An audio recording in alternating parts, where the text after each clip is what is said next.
Arestado ang isang lalaking nanakit umano sa isang menor de edad na nakaaway ng kaniyang anak. Ang sanhi ng pagtatalo ang pamamaril ng pellet gun. Yan po ang ating tatalakayin ngayong umaga kasama ang ating kapuso sa batas na si Attorney Gabby Concepcion. Good morning po, Attorney Gabby. Good morning din sa iyo, Maris. Good morning sa lahat ng nanonood dyan. Alright, Attorney, hindi na kasi bago itong mga ganitong pangyayari, no?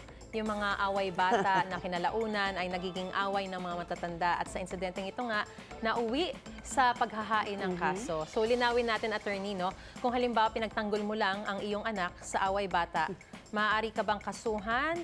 Pwede ba itong mag-fall under self-defense ng magulang para sa kanyang anak? Well, self-defense, defense of a relative, kahit na defense of a stranger o taong hindi mo kaano-ano, lahat naman yan kinikilala ng batas. Pero hindi lahat ng pagdedepensa justified, di ba? Katulad dito nga yung tatay, nakasuhan pa. Pag sinabi nating justified, merong naganap na usually, halimbawa, yung katulad nga nito, no, pagdedepensa, pero dahil sa mga circumstances o pangyayari, walang liabilidad dahil may katwiran at sapat na justification. Kaya justifying circumstansya sa ilalim ng batas natin. Halimbawa, pag nakikita mong nasaktan ang anak mo, natural lamang yung pigilan mo ang aggression na to. Pero ang requirement ng batas ay dapat yung reasonableness ng pagdedepensa nito. So, dapat reasonable ang itatapat mong pagdepensa. Kung ano lamang ang kailangan para mapigilan ito. So, sabi nga sa ilalim pa, reasonable dapat to repel the aggression. So, hindi justified kung bubugbugin mo pa yung bata kahit wala ng threat dun sa anak mo. At kasama na rin dito, sa test of reasonableness, ay kung ikaw ay isang adult, matangkad, malaki, kaharap mo isang batang paslet, di ba? Maliit, na walang kalaban-laban sa'yo. Actually, kaya mo actually daputin at pigilan. Hindi na reasonable pa kung pagbubuhatan mo pa ng kamay yung bata, kung mapipigilan naman ang threat sa anak mo nang walang resort to further violence. So yung defense of self, of family, of a stranger, dapat din hindi ito isang paghihigante o dala ng sariling galit. Halimbawa nga, nasaktan ng isang bata ang anak mo, wala na yung threat, naawat na. Pero dahil galit ka, galit na galit ka, pinagbuhatan mo ng kamay yung batang ng api sa anak mo, actually hindi na pagdedepensa yon, hindi na rin justified. So sa isang banda, masasabi din natin, timing is everything. Kung dahil sa pagpipigil o pag-aawat ay medyo nasaktan yung isang bata, during the time na nangyayari yung aggression o yung threat, ito pwedeng justified.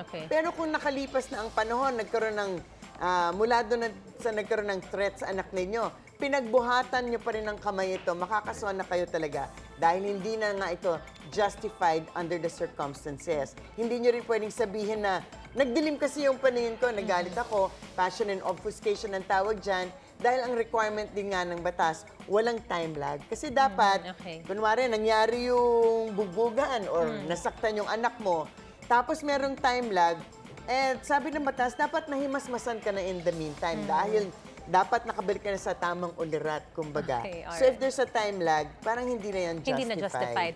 Alright, Attorney. Pero paano kung halimbawa yung away bata may kasama ng mga mapanakit na bagay gaya nga nito na ginamitan niya ng pellet gun? Mapaparusahan din ba ang mga batang involved sa away? Well, wala. Kasi ganun pa rin yung rule natin. Kung menor de edad at less than 15 years old, walang criminal liability o parusa ang mga batang to. Of course, yung mga magulang ang maaaring managot for damages. Halimbawa, kailangan dalhin sa ospital, bilhan ng gamot, pananagutan yung civil liability lamang ng mga magulang. Alright, Attorney. Legally, ano ba ang pinakamagandang paraan para i-handle ang mga away bata? Ayan. Well, wag nang makisama ang mga sa away ang mga matatanda. For the adults, unang-una, wag nyo nang patulan yung mga bata unless may threat talaga sa anak ninyo o sa ibang tao.